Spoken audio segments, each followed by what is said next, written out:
In this video, I want to show you how to replace a broken RJ11 connector on a radar detector cord. In this tutorial, I'm using a crimping tool, some general electronic tools, a new RJ11 connector. This one has 6 pins, but I'm only going to be using 4 of them. I might need some heat shrink as a strain relief, and the original radar detector cord. For the first step, I'm going to try to remove the old broken cord without damaging the existing strain relief. Since this is going to be better, then I'll be able to make one with a heat shrink tube. So to do this, it looks like there's some sort of plastic piece as the crimping mechanism right here that holds the cord in. I'm just going to try to wedge this out. You can see there's a joint here, so it's a separate piece. Doesn't look like I'll be able to get that piece out, but it looks like I will be able to pull the strain relief and the cord out without breaking it. Okay, I'm just going to cut it off. It's not going to come out. So what I'm going to do now is use the cutting tool that comes with the crimping tool.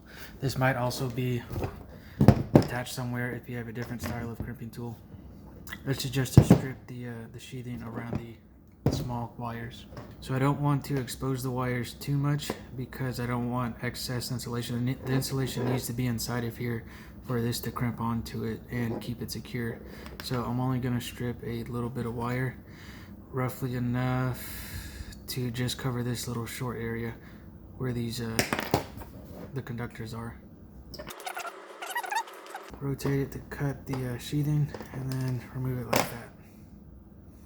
Then I have the 4 wires right here. So I'm going to keep an eye on what order they were in.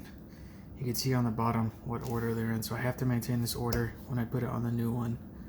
So it's going to look like this, so I need to have it in that exact same order. Actually, just going to slide this on first. Might have to recut it. I should have done this beforehand.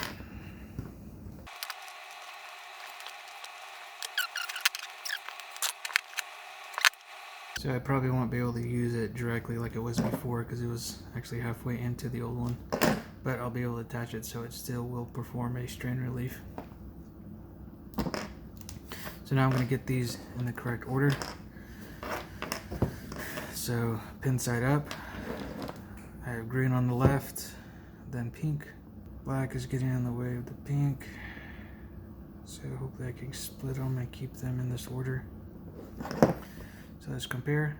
Green, pink, black, then white.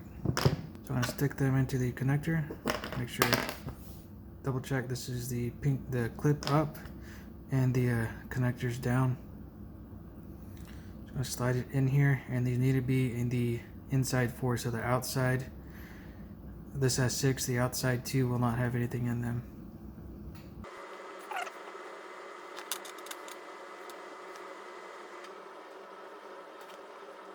So I've slid them in. Looks like they are in the correct slots and order. Okay, this is round 2. I actually thought I had it correctly, but I reversed it because I was looking from the wrong side earlier. So this is the second time I'm doing this.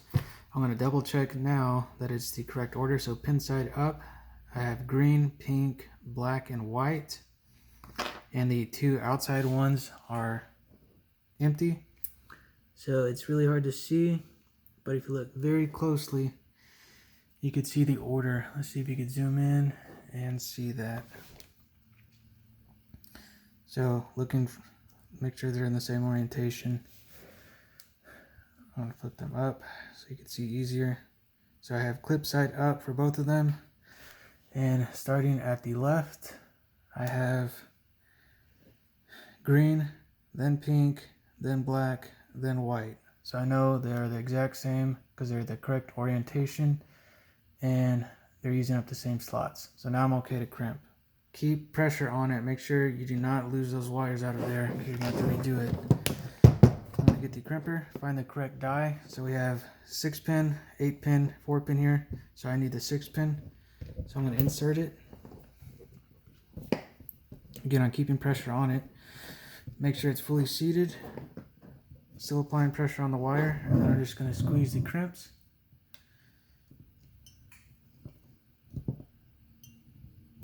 And it just bottomed out. So then I'm going to pull it out. And now I'm going to inspect it. So again, I have the old one. Make Make sure nothing changed. Green, pink, black, and white. And the conductors are fully seated now. These can't be sticking up because these will damage the radar detector if these aren't seated. They'll hit the wires and mess things up inside, and then the jack will be messed up, and you'll have to fix that too. So again, even though there's 6 conductors here, I'm not using the outside two. It's fine if they're there. So now I'm going to slide the strain relief forward. I'm going to see if I could insert it partially at least into here.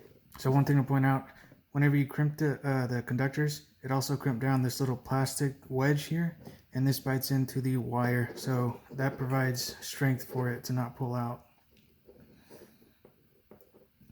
So it looks like I'll be able to get away with just using the original strain relief.